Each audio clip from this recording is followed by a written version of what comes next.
ಗೊಬ್ಬರ ಗೊಬ್ಬರ ಕೊಡ್ತೀವಿ ಪಕ್ಕದಲ್ಲಿದೆ ಗೊಬ್ಬರ ಅದೇ ಸ್ವಲ್ಪ ಕೊಡು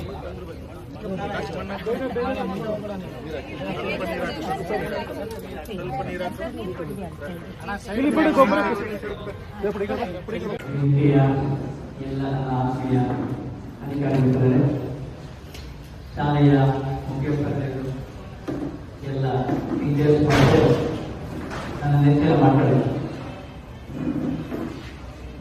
ಯಾವುದೇ ಒಬ್ಬ ವ್ಯಕ್ತಿಗೆ ಯಾವ ಸಂಬಂಧವನ್ನು ಕಳ್ಕೊಳ್ಳೋಕ್ಕಾಗಲ್ಲ ಅಂದರೆ ಬಹುಶಃ ಅವರು ಶಾಲಾ ದಿನಗಳಲ್ಲಿ ಕಳೆದಂತ ಆ ನೆನಪು, ಆ ಭಾವನಾತ್ಮಕ ಸಂಬಂಧ ಶಿಕ್ಷಣ ಸಂಸ್ಥೆಯೊಂದಿಗೆ ಮತ್ತೆ ಅವರ ಟೀಚರ್ಸ್ ಒಂದಿಗೆ ಇಟ್ಕೊಂಡಿರ್ತಾರೋ ಬಹುಶಃ ಅದನ್ನ ಜೀವನದಲ್ಲಿ ಕಳ್ಕೊಳ್ಳೋ ಸಾಧ್ಯ ಇಲ್ಲ ಅಂತ ನನಗೆ ಅನಿಸ್ತದೆ.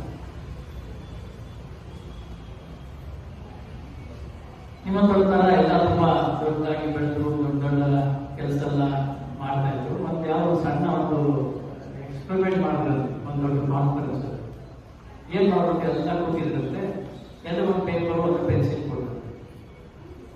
ಕೊಟ್ಬಿಟ್ಟು ಏನ್ ಹೇಳಿದಂತೆ, ನಿಮಗೆ ನೆನಪು ಆಗುವ ನಿಮ್ಮ ಶಿಕ್ಷಕರ ಹೆಸರುಗಳನ್ನು ಬರೆಯಿರಿ. ಎಲ್ಲ ತಗೊಂಡು ಪಟ ಪಟ ಪಟ ಪಟ ಬರೋದು, 5 ಹೆಸರು ಬರೋದು, 10 ಹೆಸರು ಬರೋದು, 3 ಹೆಸರು ಬರೋದು, ಈ ತರ ಎಲ್ಲ ಬರುತ್ತೆ. ಆಗ ಅದನ್ನೆಲ್ಲ ನೋಡಿದಾಗ ಬಹುತೇಕ ಶಿಕ್ಷಕರೆಲ್ಲ ಪ್ರಾಥಮಿಕ ಹಂತ ಮತ್ತು ಪ್ರೌಢಶಾಲಾ ಹಂತದವರೇ. ಬಹುಶಃ ನಿಮಗೂ ನಮಗೂ ಗೊತ್ತಿದೆ, ನಾನು ಕಾಲೇಜ್ ನಂತರ ಹೋದಾಗ ಅಷ್ಟು ನಮ್ಗೆ ನೆನಪಾಗುತ್ತೆ.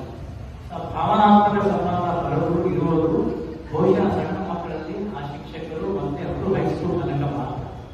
ಅದಾದ್ಮೇಲೆ ಏನೋ ಒಂದ್ ಕಡೆ ಪ್ರತಿಯೊಬ್ಬರು ಕೂಡ ನಮ್ಮ ಇದರಲ್ಲೇ ಬರೋಗ್ತೀವಿ. ಸೊ ನಾನೇನ್ ಹೇಳ್ಕೊಡ್ತೀನಿ ಅಂದ್ರೆ, ಇವತ್ತು ಕಥೆಯ ಗಿಡಗಳನ್ನ ನೆಟ್ಟಿದ್ದೀರಿ, ಅದನ್ನ ಪುಟ್ಟ ಗಿಡ, ಅದನ್ನು ಸರಿಯಾಗಿ ಪೋಷಣೆ ಪಾಲನೆ ಮಾಡಿದರೆ ಮುಂದೆ ಒಳ್ಳೆಯ ಮರವಾಗಿ ಬೆಳೆದು ಒಳ್ಳೆ ಪರಿಸರಕ್ಕೆ, ಪ್ರಕೃತಿಗೆ ಒಳ್ಳೆ ಬೆನಿಫಿಟ್ಸ್ ಮತ್ತೆ ಶಾಲೆಗೆ ಕೊಡುವಂತಹ ಒಂದು ವ್ಯವಸ್ಥೆ ಆಗುತ್ತೆ. ಹಾಗಾಗಿ ಚಿಕ್ಕದಲ್ಲಿರುವಾಗ ಸರಿಯಾಗಿ ಪಾಲನೆ ಪೋಷಣೆ ಮಾಡಬೇಕು.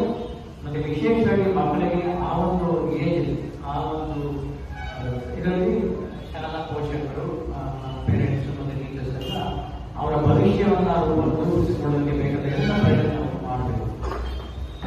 ನಾನು ಶಾಲೆಗೆ ಹೋದಾಗ ಅದೇ ರೀತಿ ಮಾಡ್ಕೊಂಡು ಬಂದಿದ್ದೀನಿ. ಹಾಗಾಗಿ ಆ ಶಾಲೆಯ ಜವಾಬ್ದಾರಿ, ಶಿಕ್ಷಕರ ಜವಾಬ್ದಾರಿ, ಮುಖ್ಯೋಪಾಧ್ಯಾಯರ ಜವಾಬ್ದಾರಿ ಮಕ್ಕಳ ಒಂದು ಭವಿಷ್ಯವನ್ನು ರೂಪಿಸುವಲ್ಲಿ ಎಷ್ಟು ಮಟ್ಟಿಗೆ ಇರುತ್ತೆ ಅಂದರೆ ಅದು ಒಂದು ನಿದರ್ಶನ. ಹಾಗಾಗಿ ಇದನ್ನ ಎಜುಕೇಶನ್ ಇನ್ಸ್ಟಿಟ್ಯೂಷನ್ ವಿಸ್ಡಮ್